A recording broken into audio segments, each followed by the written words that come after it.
Bismillahir Rahmanir Rahim. Then hadith number 35 about entering Mecca from the higher place and leaving from the lower land, and entering and exiting a city from different places. The statement of Aisha, she says the Prophet ﷺ, when he entered Mecca, he entered from the highest part of it, and when he left from the lowest part. Now the question is this an act of ibadah? Or is it just something he did because it was more practical? Well, the latter seems more likely to be the case. It's not an act of ibadah, but rather it is something more practical. The higher place which he speaks about when the Prophet entered Mecca from the higher place is the place called Al-Batha. We also have other examples where the Prophet chose a different route. For example, for the Salatul Eid, he would go to the Eid prayer using one route and return using another route, a different one. And this is a speciality for the Eid. There is no analogy that could be made here, so we don't say the same thing for the Salatul Jumu'ah, for example, or for any other salah, as some ulama have actually made an analogy, but this analogy is not valid. When it comes to matters of reward, then analogies should not be made. Hadith number 36. Recommendation of staying at Dhu Tawa when you want to enter Mecca, and taking a bath before entering Mecca, and entering Mecca by daytime as opposed to by night time. The statement of Ibn Umar, he said that the Prophet would not enter Mecca except that he would spend the night at the Tawa, which is a place, until it was morning time, and then he would take a bath and he would enter Mecca by daytime. He says that this is what the Prophet would do. So this narration is clear enough. Now this idea of staying at Dhu Tawa, of course the Prophet did it, but it doesn't appear that this was an act of ibadah. Rather, this appears to be because it was more practical to do so, and not an ibadah intended in and of itself. As for taking a bath for entering Mecca, then this is understandable because you take a bath for entering a sacred place. Although we can say that it is also sunnah to take a bath for the ihram. Now, if you take a bath at the miqat for your ihram, then that would suffice for your bathing for Mecca. If you take two separate bathings, one for the ihram and the other one for entering Mecca, as the Prophet did, then that is also fine. Entering by daytime, that's fine, the Prophet did that, and if you can do that, intending to imitate the Prophet, then this would be reward-worthy. Otherwise, we understand that this is not always practical, and that you don't really have a choice most of the time if you're traveling with a traveling party. And in those times, it would have been likely that you would be affected by the dust, and so taking a bath before entering Mecca would have made more sense. Hadith number 37, about the ramal during the tawaf and the umrah, and that will be in the first tawaf of the Hajj.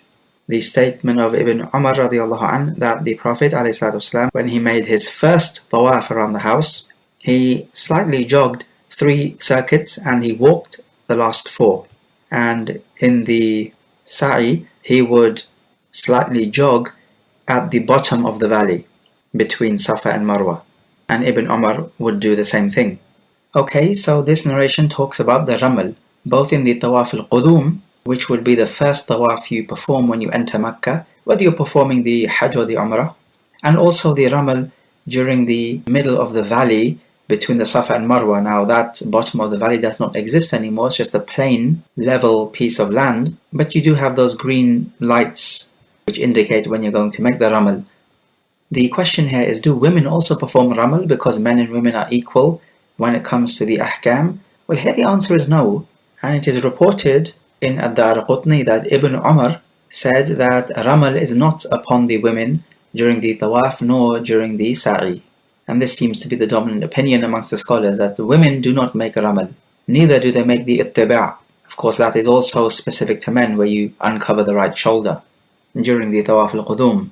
The reason for making the ramal and the ittiba' during the tawaf al-qudum, as is well known, is to enrage the kuffar. That's what the Prophet and the companions had in mind. When they made the tawaf al-qada, that's in the 7th year, the mushrikun were saying that the Muslims are weak because of the fever that's going around al-Madinah. And the Prophet wanted to show them that's not the case, and he wanted to enrage them by showing that the Muslims have power and strength. So he made the ramal and he made the ittiba' as a show of strength. This is like a halal showing off.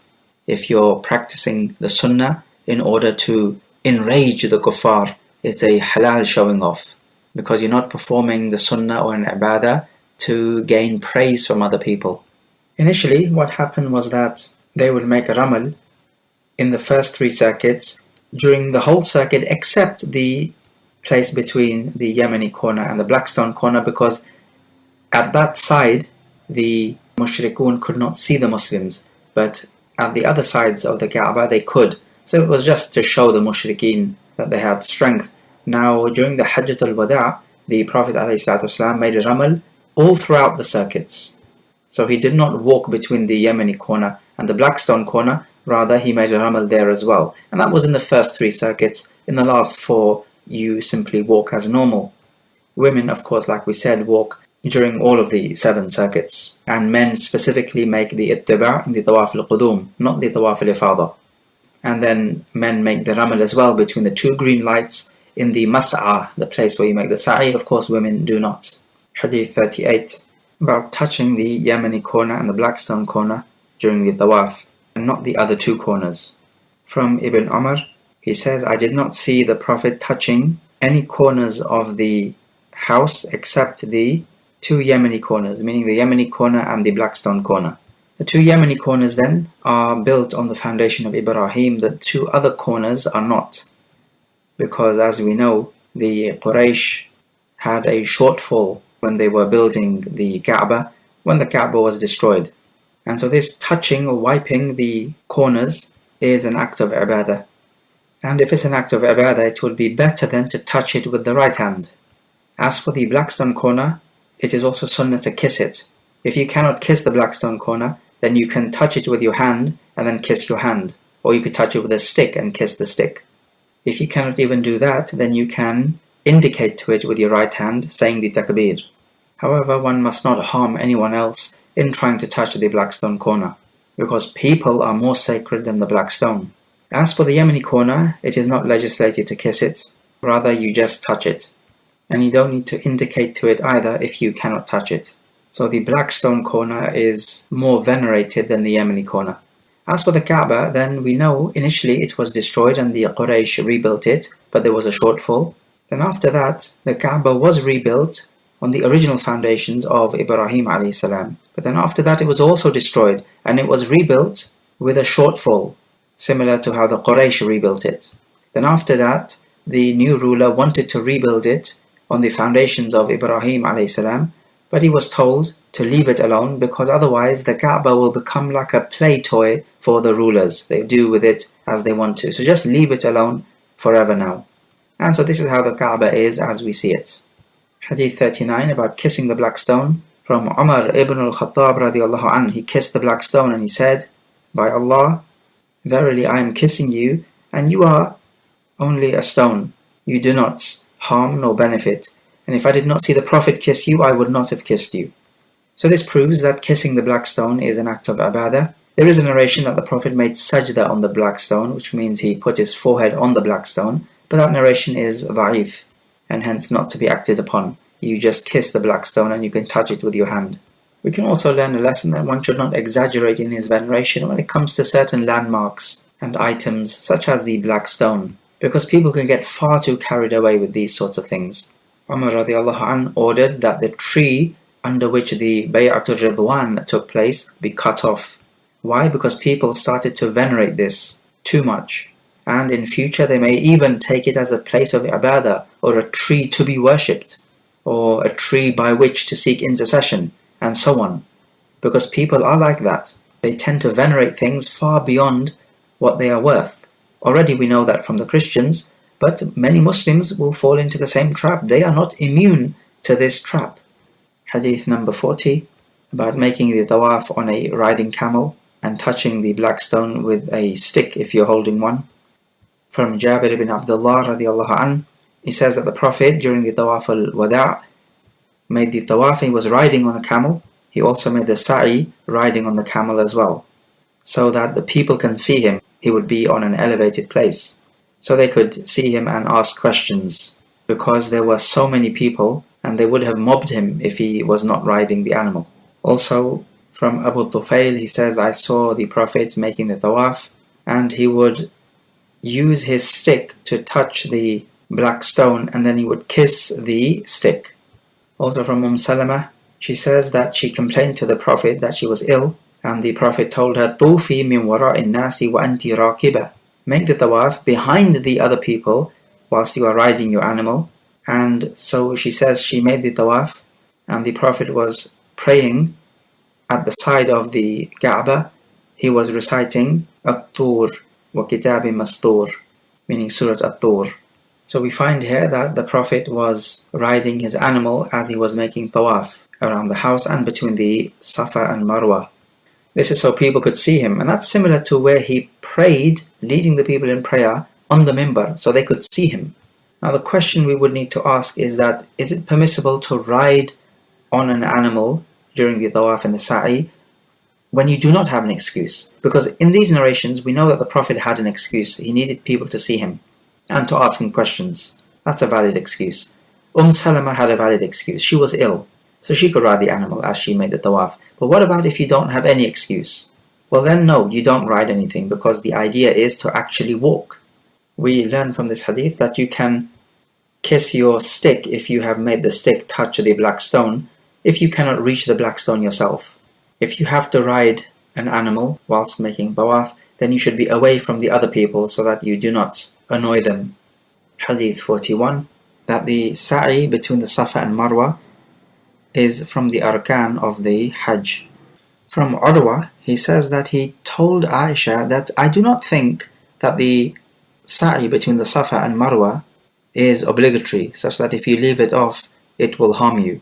And Aisha radiallahu ta'ala anha asked him, why is that?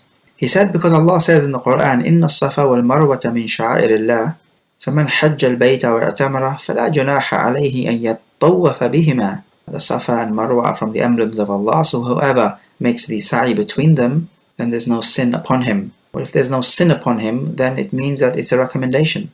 And to this Aisha replied that Allah will not complete the Hajj nor Umrah of anyone who does not make the sa'i between the Safa and Marwa.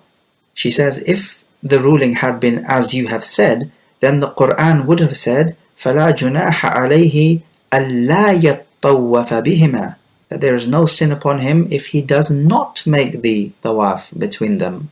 She asked him, do you know why this ayah came down? It was because the Ansar used to make the talbiyah in the days of Jahiliyyah to their idols. The idols' names were Isaf and Na'ila. These idols were fixed at the bank of a river. The people would go there and then they would make the tawaf between the Safa and Marwa and then got their heads shaved.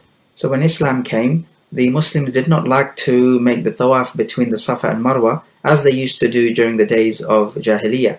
But Allah sent down the ayah telling them that no, there is no sin upon you to make the tawaf. Now this is a very important narration.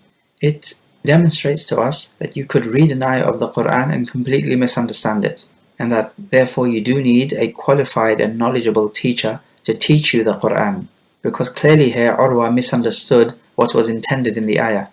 He understood that because Allah is saying there's no sin upon you, it denotes a recommendation, simply because Allah is not being very forceful about it. He is not saying you must make the tawaf between the Safa and Marwa. He's simply saying there is no sin upon you if you do it. It's an easy type of style of speech. It's not forceful so as to denote obligation. But when we understand the context in which it was revealed, then it makes all the difference. Allah Jalla wa Ala is simply saying there is no sin upon you. Why? Because people were thinking that there would be a sin upon them, because they would do this in the Jahiliyyah. But Aisha says that if it had been the case that it was optional, then the ayah would have said there is no sin upon you if you do not make the tawaf between the Safa and Marwa. From this narration we learn the great fiqh of Aisha as well, in that she understood this ayah properly. We also learn from the narration that the sa'i is a rukn from the arkan of the Hajj. You have no Hajj until you perform the sa'i. And hadith number 42, that the sa'i is not repeated. From Jabir ibn Abdullah radiallahu anh, he says the Prophet and his companions only performed the sa'i between the Safa and Marwa once. So performing the sa'i repeatedly is a bid'ah. Either you will perform your sa'i after the tawaf al-qudum, and this is most likely to be in the qiran or the ifrad Hajj. As for if you're making tamattu', then you would perform the sa'i after the tawaf, and that would be the tawaf and sa'i of the umrah. Then afterwards you would perform your sa'i after the Tawaf al-Ifadah. That is likely to be on the 10th. And the order on the 10th does not matter. You can make the sa'i before the Ifadah.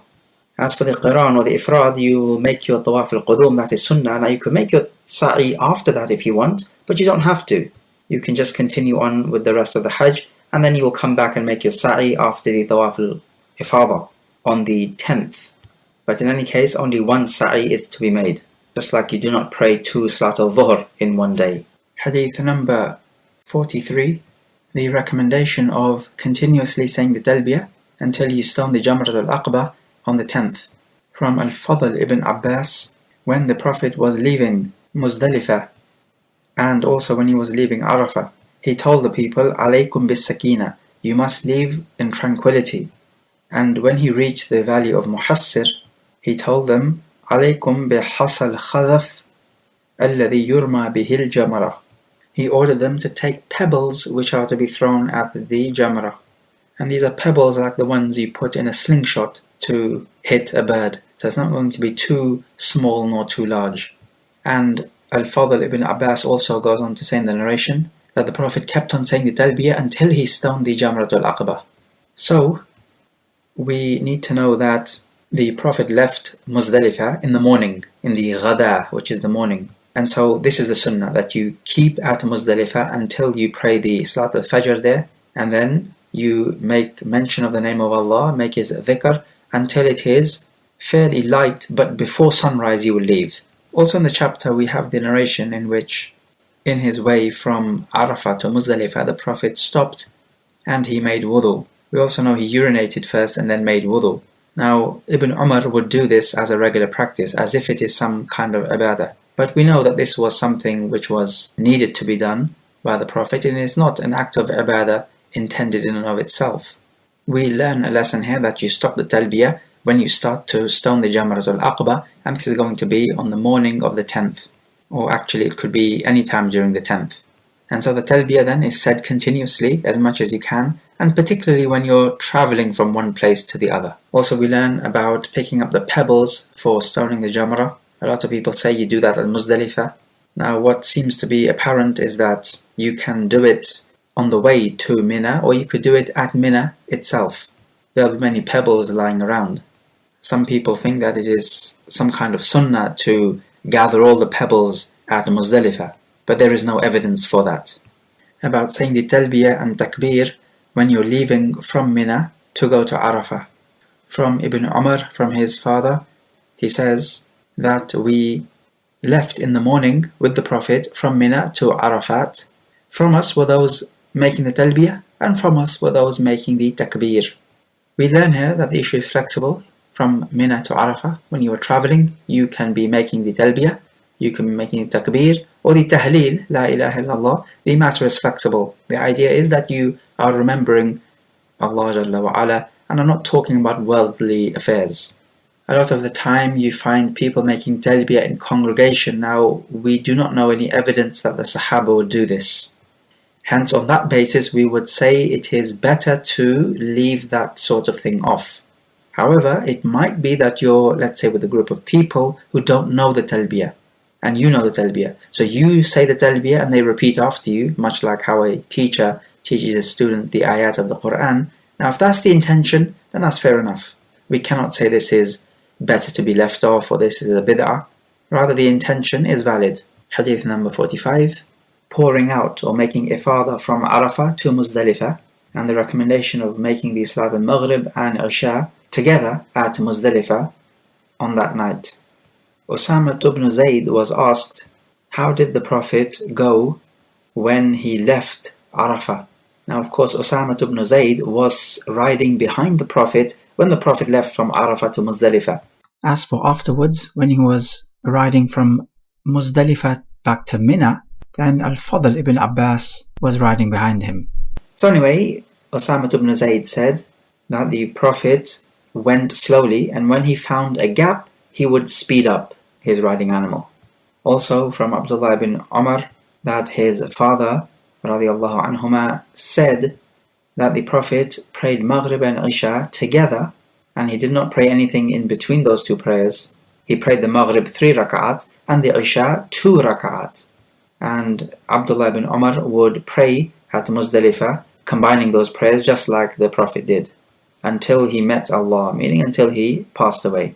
So we learn the lesson here, just as we learned the lesson from the narration of Jabir ibn Abdullah, the long narration, that the Prophet combined Maghrib and Isha at Muzdalifah, and he did not pray any Sunnah prayers in between. We learn that the Maghrib is not shortened from 3 rak'at to 2. It remains as 3. The Isha, however, which is a 4 rak'at prayer, is shortened to 2 rak'at, just like the other 4 rak'at prayers. Now, it does not mention whether he prayed Salat al-Witr or not. And so this is a valid question. Do you pray Salat al-Witr? Well, the answer is yes. You pray Salat al-Witr even on a journey. Just because it's not mentioned in this particular narration does not mean he did not do it, because the absence of a particular or a specific evidence is not evidence of absolute absence. Also in the chapter we find Usama ibn Zayd told the Prophet about the salah on the way to Muzdalifah, and the Prophet told him, As-salatu amamak, the prayer is in front of you, meaning we will do it at Muzdalifah. Now it is also mentioned that the Prophet prayed the Maghrib prayer, and then he made his camel kneel down, and everyone else made their camels kneel down, and then he prayed Salat al-Isha. So notice here then that some time must have passed for this to happen, meaning there must have been some time gap between the Maghrib and the Isha. And this would suggest to us the correct opinion on this issue, which is to say that if you're combining between the two prayers, you can have a long time gap between them. Because some ulama have said that if you're combining between two prayers, let's say Maghrib and Isha, then it must be one after the other, straight away. At best, you're allowed a little bit of time to make wudu, but that's it. A long time must not pass in between the two prayers. And we say that this is incorrect. Combining between the prayers is there to make life easier. So as much time as you want can pass between the two prayers, just as long as you pray them on time. So in other words, just as long as the time for the latter prayer does not pass by. We also know from other narrations that the adhan was given for these prayers only once. It would suffice for both of them, but the iqamah was given twice, one for each prayer. Hadith 46. The recommendation of praying the Salat al-Subh when it is very dark on the Yawm al-Nahr, the day of sacrifice, at Muzdalifah. From Abdullah he says, I always saw the Prophet pray a prayer on its proper time, except for two prayers, the Maghrib and the Isha at Muzdalifah, and the Salat al-Fajr, which he prayed before its time. Now, as for the Maghrib and Isha, then this is understandable. He delayed the Maghrib until he got to Muzdalifah, and he prayed them both combined. Now he says he prayed Fajr before its time. He's talking about Muzdalifah here. Okay, so this needs to be understood properly. Before its time does not mean before the timing of Fajr began. Rather, before its time means before its normal time, meaning before the time in which he would normally pray the Salat al-Fajr. Because on a usual basis, he would not pray Fajr immediately when the time begins, but rather he would delay a little bit to ensure that the dawn has actually broken. He did say in the authentic narration, Asfiru bil-Fajr fa-innahu a'zamu li-ujurikum. Wait for when it is light at the Fajr time, because this is better for your reward. Now this does not mean when the light appears in the sky, but rather it means delay it a little bit until you are absolutely sure and there is room for no doubt that the dawn has broken. So normally he would delay a little bit before praying the dawn prayer, which is the Salat al-Subh, but at Muzdalifah he immediately prayed it. So he prayed the Salat al-Subh earlier than he would normally pray it. And this is the intention behind the words of Ibn Umar. And the reason for this change at Salat al-Fajr time is because you want the maximum time to be remembering Allah Jalla wa Ala at Muzdalifah.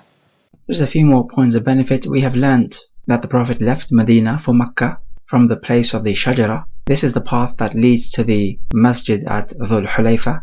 And he entered Medina back again from the place of Al-Mu'arras, and that's a different place.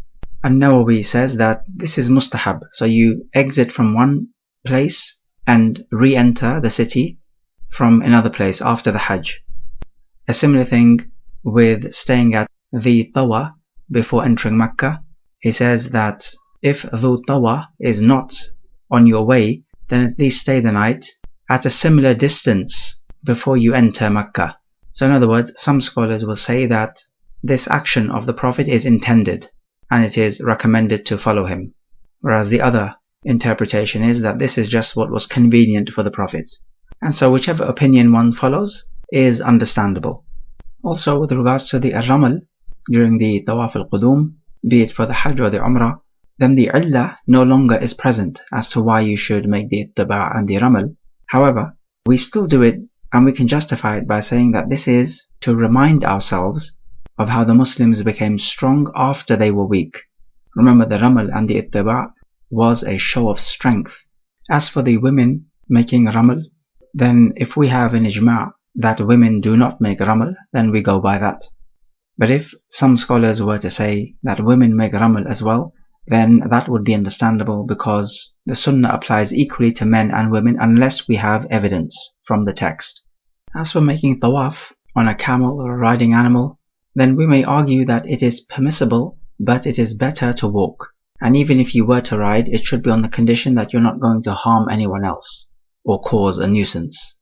Also with regards to cutting off the talbiyah, when exactly is that done? Is it before stoning the Jamrat al-Aqaba or after the completion of the 7 throws?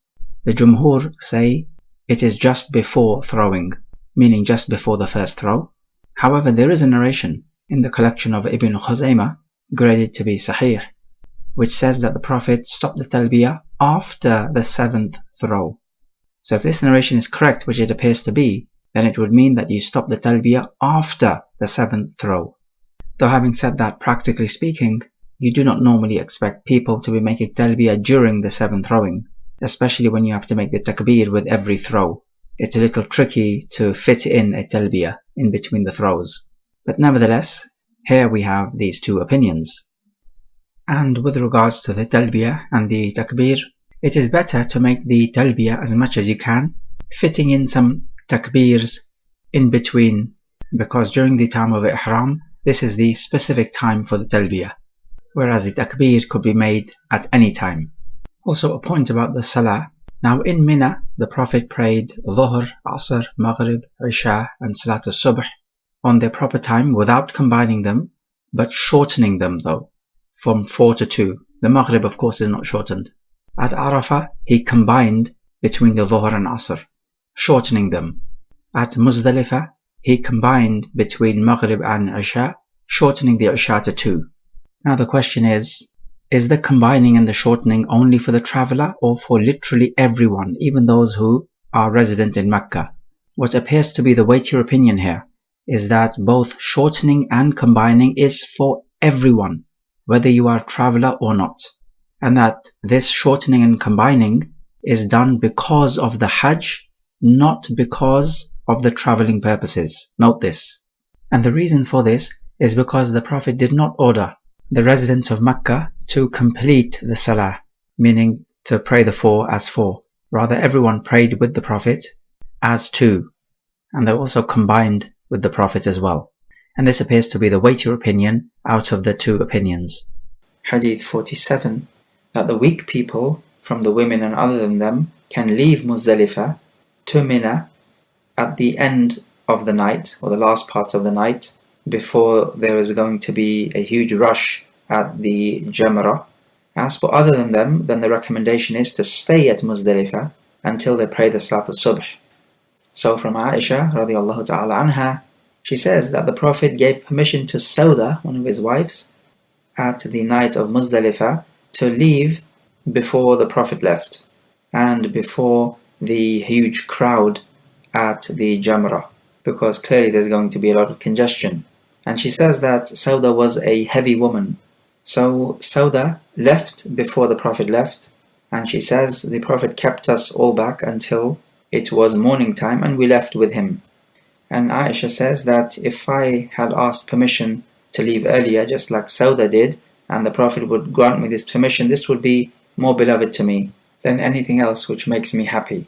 So in this narration, a clear-cut evidence that the weaker people can leave before and stone the Jamrah before there is a congestion. So for those who do leave early, The minimum stay is about 2/3 of the night, when the moon disappears.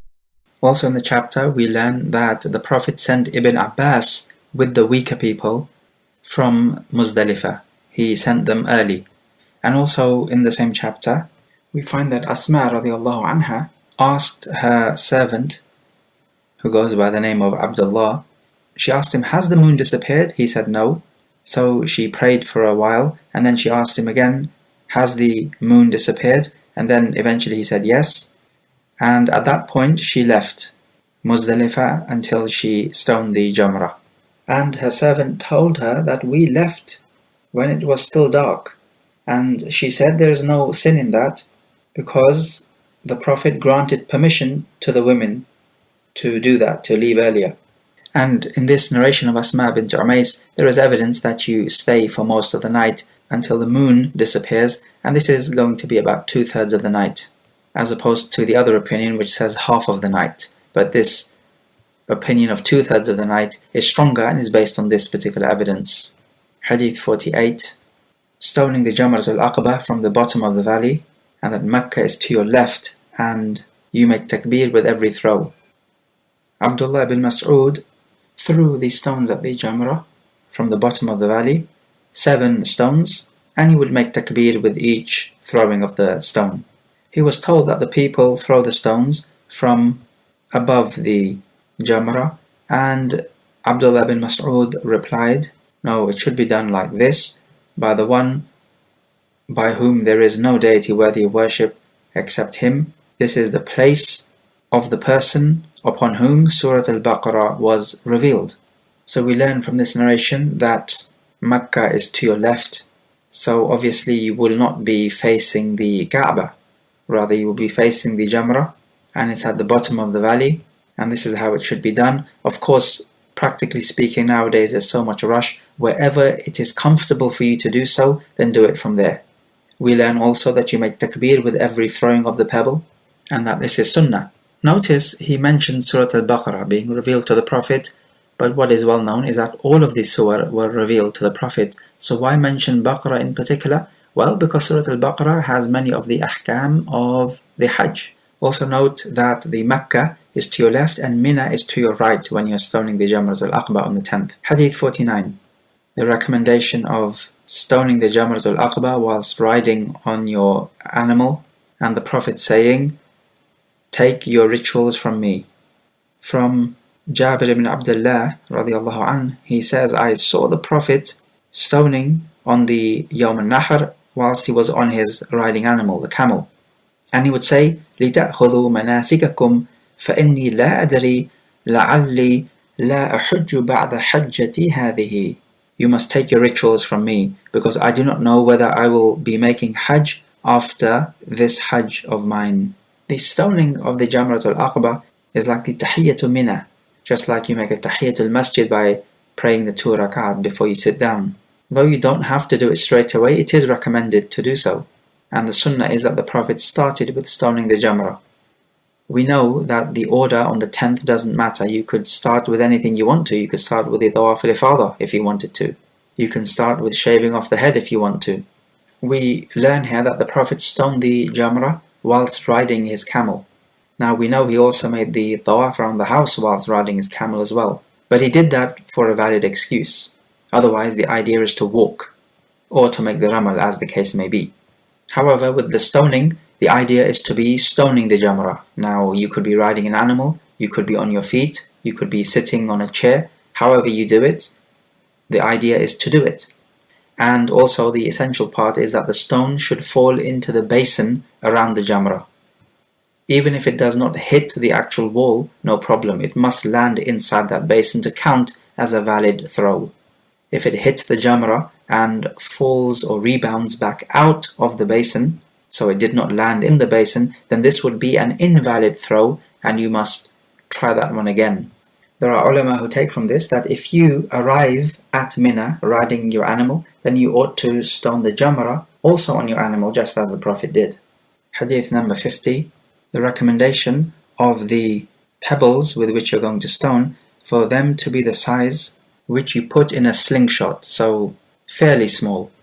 From Jabir ibn Abdullah, He says, I saw the Prophet stoning the Jamrah with pebbles used in a slingshot. So we're talking about the size of a chickpea. One must not exaggerate here and throw massive rocks or any other things, because this is an act of ibadah, and you do not exaggerate in acts of ibadah. It's a serious issue. Hadith 51 about the timing of when you stone the Jamrah. From Jabir ibn Abdullah, he says, the Prophet stoned on the Yawm al-Nahr at the time of Duha. And as for after that, meaning the days of Tashriq, then he did it after the sun declined from the zenith, meaning at Dhuhr time. So these are important times. On the Yawm al-Nahr, like we said, you can do it any time on Yawm al-Nahr, but the sunnah is that you do it at Dhuhr time after the sun rises, a spear length above the horizon. As for the days of Tashriq, then you must do it after the zenith. So basically, you're not allowed to stone between the Fajr up to the zenith time, but you can stone at any time apart from that. So you can stone during the light hours or during the night time as well. Hadith number 52. Now the stones you throw at the Jimar, there are 7 stones. From Jabir ibn Abdullah, the Prophet said, Al-istijmaru tawun wa ramyu al-jimari tawun والسعي بين الصفا والمروة تو والطواف تو وإذا استجمر أحدكم فليستجمر بتو. He says that istijmar, when you clean yourself with stones or tissue after relieving yourself, is odd. The stoning of the Jamrah is odd. The sa'i between the Safa and Marwa is odd. The tawaf around the house is odd. And when one of you makes istijmar, then let him make istijmar with an odd number of stones. The word taw used here means witr, odd. So this narration proves that it's an odd number of stones you throw at the Jamrah. It does not prove that it is exactly 7. But we know from other narrations that it is 7. And that's the same number of the circuits in the tawaf and the sa'i. We also learn from the narration, when you clean yourselves with stones after relieving yourself, then let it be an odd number. From other narrations, we know it to be at least 3. Because with 3 times, you're likely to clean yourself better. With once or twice, it is not likely to be a thorough cleaning. Hadith 53, that shaving the head is better than shortening the hair. From Ibn Umar, he says that the Prophet ﷺ said, Allahumma rahamil muhalliqeen. O Allah, have mercy on the ones who shave the head. And he was asked, wal muqassirin, and those who shorten the hair. But then he made a dua again, Allahumma arhamil muhalliqeen. And he was asked again, what about the muqassirin? And on the 3rd time he replies, wal muqassirin. In another narration, he makes dua for the muhalliqeen 3 times after making the dua for the muqassirin. And in another narration, the wording is, Allahumma ghafir lil muhalliqeen. Oh Allah, forgive the muhalliqeen. And he says that 3 times before making dua for the muqassirin. You shave your head or shorten the hair to show humility before Allah Jalla wa Ala. Normally people would grow their hair long as a sign of beauty. So here you're doing the complete opposite. You're taking your beauty away as a show of humility before Allah Jalla wa Ala. And we learn that the halq is better than the taqsir. The halq is not for the women, as in the authentic hadith, لَيْسَ عَلَى النِّسَاءِ حَلْق إِنَّمَا عَلَى النِّسَاءِ تَقْصِيرٌ. That the shaving is not for the women, they just shorten their hair. And what the ulama say, they shorten their hair to the length of a fingertip. And the halq or the taqsir is a wajib of the Hajj and the Umrah, of course. Hadith number 54, about the order of events on Yawm al-Nahr. From Anas ibn Malik, he says the Prophet ﷺ, when he came to Mina, he stoned the Jamrah. Then he went to his place in Mina and sacrificed his animal. Then he said to the barber to take his hair, meaning to shave his hair. He pointed to the right side first and then to the left, meaning shave the right first and then the left. And then he gave this hair of his to the people. So we learn from the narration that it is sunnah to stone the Jamratul Aqaba first when you arrive at Mina. This will be from Muzdalifah, of course. The order does not matter, you don't have to stone the Jamrah first, but it is sunnah to do so. After pelting the Jamrah, you sacrifice your animal, if there is one upon you to sacrifice. This would be the case if you're a mutamattir', and according to most scholars also if you're a qarin. And then after that, you shave the head or shorten the hair. But like we said, that shaving the head is better, and that it is better to shave the right hand side first and then onto the left. It's similar to the ghusl and the wudu, the right and then the left. Now he gave this hair to the people, and they would seek barakah from the remnants of the Prophet, like his nail, his sweat, even his hair. And this is allowed from the Prophet. It is not allowed from anyone else. If you shave your own head, then this is permissible, or you can have someone else do it for you, as the Prophet did. Hadith 55, about the one who shaves his head before sacrificing the animal, or the one who sacrifices before stoning the jamrah. From Abdullah ibn Amr ibn al-As, he says the Prophet ﷺ stood during his Hajjatul Wada' in Mina, and the people would come and ask him. One man came and asked him, Ya Rasulullah, lam ash'ur fahlaqtu qabla an anhar. I did not know, I shaved the head before I sacrificed the animal. And the Prophet told him, Idhbah wala haraj. Sacrifice your animal then, and there's no problem. Another man came and he said, Ya Rasulullah, lam ash'ur fanahartu qabla an armiya. O Messenger of Allah, I did not realize, I sacrificed the animal before I pelted the jamrah. And the Prophet said, Irmi wala haraj, throw your stones and there is no problem in that. Now Abdullah says that on that day, no one asked him about something which he did before or after he should have done it, except that the Prophet would tell him, If'al wala haraj, do it and there's no problem. The order of events, according to the Sunnah, is that you pelt to the Jamratul Aqaba, then you sacrifice the animal, then you shave the head, and you would then perform the Tawaf al-Ifada and the Sa'i if need be. Now, all of these things are to be done on the 10th. They could be delayed, of course, only you're not allowed to delay it past the month of Dhul Hijjah, except due to a necessity, but it is sunnah to do it on the 10th. Now, because there will be many people doing a diverse range of actions, from a practical standpoint of view, it makes sense that people can do it in a different order, because that will ease congestion. But now we have a textual evidence as well telling us that you can do it in any order you want to. Some scholars say that the order is wajib, and you're only excused if you did not know about it, because we see in the hadith, the people are saying, Lam ash'ur, I did not realize. So they had an excuse. As for if you know, you cannot deliberately do it in the wrong order. But we say that this hadith actually proves otherwise. Because notice the answer of the Prophet. He would say, If'al wala haraj, do it and there's no problem. That means even in the future, you can do it in this way. The Prophet did not tell them, okay, there's no problem, you can do it how you are doing it, or in the order you're doing it, but don't repeat it in future. The Prophet did not say that, which means the order does not actually matter. You notice in the hadith where a man came to the Salat al-Jama'ah late, and he came quickly and performed the ruku' before joining the saf, as the Imam was in the ruku', and the Prophet told him, Zazak Allahu hirsan wa la ta'ud. May Allah increase you in your eagerness, but do not do it again. So the Prophet ﷺ would have told him how to do it properly in the future. Notice also, the Prophet did not tell them to repeat the action and do it in the proper order, just like the musi in the salah, the one who prayed badly. The Prophet told him, pray for you have not prayed. So it seems in this particular scenario, the Prophet is flexible and easy about the issue. And it tells us that the order does not matter, even if you do it in any order you want to on purpose. And this is without a doubt more practical as well. Perhaps you come to stone the jamrah and the rush is far too great and you're thinking, well, actually I could perform the shaving of the head or the animal sacrifice first, and by that time the congestion will ease and I can come and pelt the jamrah then. So this would be far more practical and flexible, rather than endangering yourself in the large crowd. In the Sunan we find the narration where a person says that I perform the sa'i before I perform the tawaf, and the Prophet told him that perform your tawaf and no problem. So we find that even the sa'i can be performed before the tawaf on the 10th. It cannot be performed before the tawaf when you're doing your umrah, because the order there does matter. Because the umrah essentially is just the tawaf and the sa'i before you shave your head. So doing that in the wrong order would be doing your whole umrah in the order contrary to the sunnah. Hadith number 56.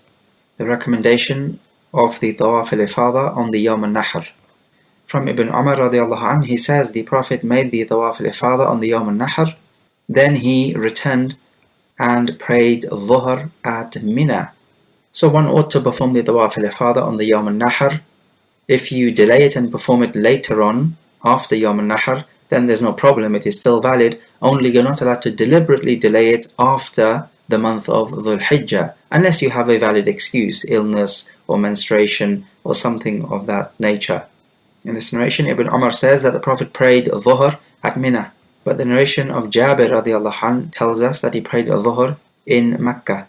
To combine these two narrations, which seem apparently contradictory, is to say that the Prophet would have prayed Dhuhr in Mecca after the Tawaf al-Ifadah, and then when he returned to Mina, he prayed Dhuhr with those people who had not prayed Dhuhr. One might want to make a tarjih in this case, which is to give more weight to one evidence rather than the other, based on some factors. So those who would want to give a tarjih to the statement of Ibn Umar would say that his narration is in the Sahihain, but Jabir's narration is only in Sahih Muslim, so therefore that should be given weight. But others would argue that Jabir radiallahu anhu, he noticed and followed the Hajj of the Prophet from the beginning to the end. So he knows what he's talking about, and the chances of him making a mistake, therefore, are far less than the chances of Ibn Umar making a mistake. So therefore we should give a tarjih to the statement of Jabir. So you can see from both ways, it's difficult to decide whom to give tarjih to. So instead of making a tarjih, we can combine between the two narrations. Hadith 57, the recommendation of staying at Muhassab on the Yawm al-Nafr, on the day you leave Mina, and praying therein. From Ibn Umar radiallahu anhu that the Prophet ﷺ and Abu Bakr radiallahu anhu and Umar radiallahu anhu used to stay at Abdah. Now this place, Muhassab, is also called Abdah. It was an open place. Nowadays at that place there are buildings and houses. Now the Prophet stayed there when he was leaving Mina. In the same chapter, however, Aisha radiallahu ta'ala anha says that this nuzul, or descending or staying at Abdah, is not a sunnah like an intended act of ibadah. Rather, the Prophet stayed there because it was easier for him to leave from there. So it was a matter of practicality, not a matter of worship. And this seems to be the sensible opinion, that it's just a matter of practicality. And on this issue, whether you should stay at Muhassab or not, there was a difference of opinion even amongst the Sahaba. Ibn Abbas and Aisha thought it was just a matter of practicality, and there were others from the Sahaba who thought that this was a matter of ibadah. They say it is recommended to stay there and pray the Dhuhr, Asr, Maghrib and Isha, and to stay there either the whole of the night or part of the night. They use as supporting evidence what is also in the chapter. The Prophet ﷺ told them, ننزل غدا إن شاء الله بخيف بني كنانة حيث تقاسموا على الكفر. Tomorrow we will descend on the Khayf, which is a place lower than a mountain, or on the lower side of a mountain, of Bani Kinana, that's a tribe where they took an oath of allegiance on kufr. And what is this allegiance that he's talking about? Well, An-Nawawi says that the Quraysh agreed, and they wrote down this agreement on a paper, that they're going to expel Banu Hashim, the Prophet's tribe, and Banu al-Muttalib from Mecca to this mountain pathway of Banu Kinana, and that they would cut off all ties of relations with these tribes. So the Prophet staying at this place is a type of giving thanks to Allah for making Islam superior. Anyway, we can say that if somebody does that, wanting to imitate the Prophet, then he is reward worthy. If somebody does not do it on the basis that it's not an act of ibadah, then there is no rebuke on him. Hadith 58. The obligation of staying the nights of Tashriq at Mina, but those people who are giving water to drink do not have to do so. From Ibn Umar that Al-Abbas ibn Abdul Muttalib sought permission from the Prophet to not stay at Mina, but rather to stay at Mecca, because he is giving water to the Hujjaj, and the Prophet gave him permission. Now we can take from this that staying the night at Mina is wajib, otherwise there'd be no need for seeking permission. Missing one night at Mina, there is nothing upon you, but if you miss 2 or 3 nights, then you have to sacrifice an animal because you missed a wajib action. We can say the same thing about people doing a public service like policemen or people keeping the peace in the area, and so on. They also do not need to spend the night at Mina. However, when it comes to stoning the jimar, no one is given permission to leave that off. That must be done. Supposing somebody does not find a place in Mina to stay, can he stay in a place just outside Mina? Well, here we would say yes. And this would resemble somebody who comes to the Salat al-Jama'ah and he finds no place in the masjid and forms the row outside, and he will be counted as being part of the Jama'ah. So the qiyas does seem appropriate. Let's add a few more points of benefit with regards to spending the night at Muzdalifah. Then as for those who are weak, they can leave by night time. Now with regards to those who are able-bodied and can withstand the rush, then they ought to stay the night at Muzdalifah. Not just that, but the idea, according to the hadith of Urwa ibn al-Mudarris, is that they should pray the Salat al-Subh at Muzdalifah, and then after that make a dhikr of Allah Jalla wa Ala until it has become light, and then they leave before sunrise. Others would say that even the able-bodied can leave after 2/3 of the night when the moon has disappeared. But practically speaking, we say if you are able-bodied, then you really must stay until Salat al-Subh, pray there and make dhikr until it has become light, as mentioned previously. So even if you are, let's say, detained for some reason and you arrive at Muzdalifah after the dawn, that is still not a problem.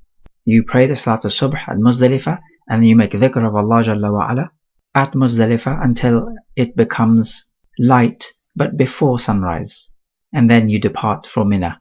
As for those who are weak and maybe young or even women, then you stay there for 2/3 of the night in accordance with the narration of Asma, because she left after the moon had disappeared, that is about 2/3 of the night, and she said to a servant that the Prophet allowed women to leave earlier on, meaning at this time. For able-bodied people, the first time at which you can stone the Jamratul Aqaba on the Yawm al-Nahr is after sunrise, and definitely this is the better opinion. Some scholars do say that you can do it before sunrise, but if you do it after sunrise, then you're definitely on the safe side, even if we were to be lenient and permit it before sunrise. As for the stoning, then the majority of the scholars say it must be 7. However, in An-Nasa'i, Sa'ad ibn Abi Waqqas authentically reports that we stoned the Jamrah, some of them stoned with 7 and others stoned with 6, and none of them found fault with each other. So this shows us that 6 is actually permissible and there is no sin upon you. However, we say that the Prophet did 7 and so we should do 7, and that if someone were to do 6, we would not find fault with them. In the description of the Hajj from Jabir, which we have discussed, he explicitly mentions that the Prophet threw 7 pebbles. The stoning on the Ayyam al-Tashriq, the 11th, 12th and 13th, must be done after the Zawal, not before. So in other words, it cannot be done between sunrise and the Zawal. It is not done during these times. It can be done any other times apart from this.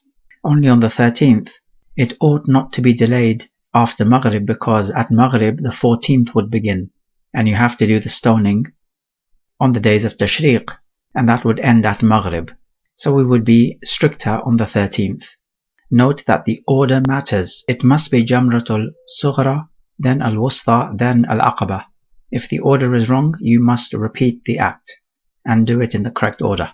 In the hadith of Jabir, where the Prophet said, Al-Istijmar taw, wa Ramyul Jimar taw, wa Sa'i bayna Safa wal Marwa taw, wa Tawafu taw. Then we said taw means odd, and this lends support to the idea that the stoning should be 7 and not 6. Though we did say that we would not blame anyone who did it 6 times. But 7 is the one that we are going to go for. With regards to the shaving or the shortening, it should be the whole of the head, not part of it. That would not suffice. Also, it is recommended to shave or shorten starting with the right hand side and moving over to the left, as is clearly stated in the narration. Also note that on Yawm al-Nahr, we have a flexibility of the order of events. You may even make the sa'i before the tawaf. However, this is not permissible in the Umrah, because in the Umrah, if it is just a single Umrah, then you must make the tawaf before the sa'i. But it's just that on Yawm al-Nahr, we are more flexible, because it is a hectic day. As for after the 13th day, most scholars say it is recommended to stay the 14th day and the night at Muhassab, praying Dhuhr, Asr, Maghrib and Isha. After that, he would make the Tawaf al-Wada' and then leave Mecca. It is reported from Aisha in the Sahih, also from Ibn Abbas, that they said that staying at Muhassab or Abdah is not an intended sunnah, it just happened to be that way because it was easier for the Prophet to leave from there. However, in Sahih Muslim, the Prophet said, ننزل غدا إن شاء الله بخيف بني كنانة حيث تقاسموا على الكفر. We are going to descend tomorrow at the khayf of Banu Kinana, and the khayf is the lower part of the mountain but above the valley, and this is the place where they agreed to the boycott of the Muslimin until Banu Hashim hand over the Prophet so that they could kill him. And so the Prophet ﷺ is staying in that particular place to show that Islam has the upper hand over kufr, and so it is a type of thanksgiving. So if that's the case, then it points to the fact that the Prophet intended to stay at Muhassab or Abdah. So if he intended it, then it becomes sunnah for us to do it also and to imitate his example.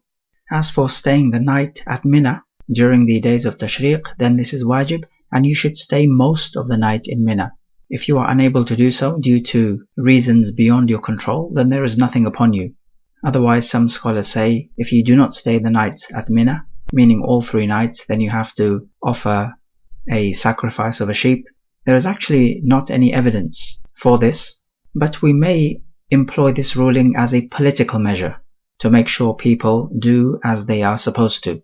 Otherwise, shar'an, there does not seem to be any evidence for offering a fidyah if you miss out on any wajibat of the Hajj, because the Prophet did not order this to be done. We do have a narration from Ibn Abbas, but we can easily say that that is his opinion, and that he is making al-qiyas with the one who shaves his head before its proper time.